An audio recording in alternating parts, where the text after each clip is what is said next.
Hi everyone, today I'm going to talk about my 2015 Nissan Leaf Model S, as it made it to 100k miles on January 9th. It's now up to 105.5k miles. I'm really behind on videos. At any rate, I'm going to go over the advantages and disadvantages of the car, and if I purchase it today.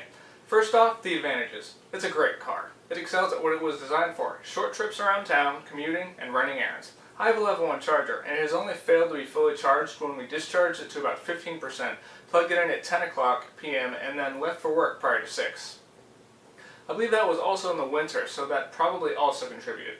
It's never failed to turn on, and never failed to charge. I replaced the 12-volt battery once, shortly after I bought it in November of 2019.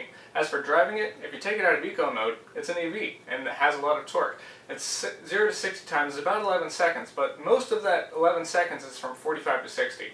From 0 to 40, it's hard to beat, which is the speed at which you drive during errands most of the time anyway. When I bought it, the battery percentage was 86%, and it went up to 89% at its peak. I checked the battery in order to make this video, and it's down to 74.63%.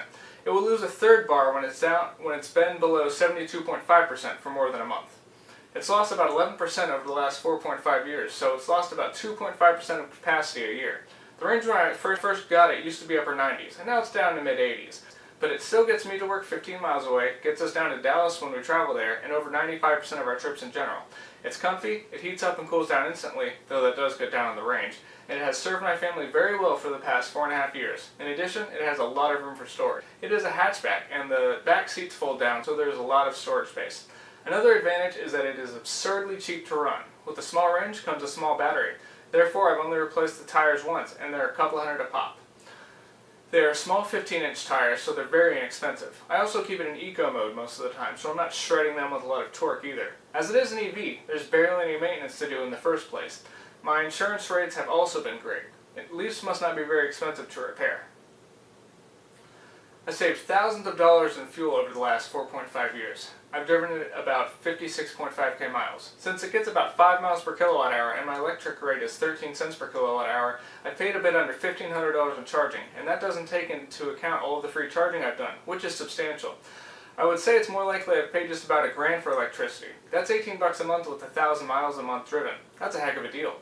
But let's say we've driven my wife's Prius all those miles. Assuming gas is $3 a gallon and she gets 45 miles to the gallon, that would be $3,767. And of course, if I hadn't gotten the Leaf, sometimes I'd be driving to work in my old Corolla, which got worse gas mileage. So we've saved at least 3.8k, but almost certainly more. And that doesn't take into account the extra maintenance my Corolla or the Prius would have incurred had they been driven more.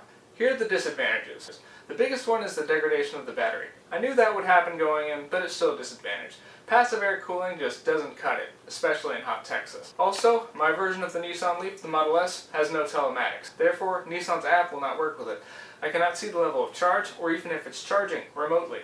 Another disadvantage is that it uses CHAdeMO for fast charging instead of CCS. While I've only ever tried to use fast charging once, and the Electrify America charger didn't even work, it would be much more convenient to fast charge if it used CCS instead of CHAdeMO. Also, there's no way to limit the charging, only to have a charging timer. So if you plug it in and don't want it to fully charge before you get back to it, you have to guess when it would stop charging and then subtract the time. And this is important because one of the ways to keep the battery healthy is not to keep it at 100% charge for very long.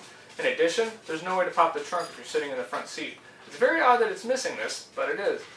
And finally, the backup cam is useless in 90% of lighting situations. I think the only time it's been useful is when I've been in a parking garage in the evening.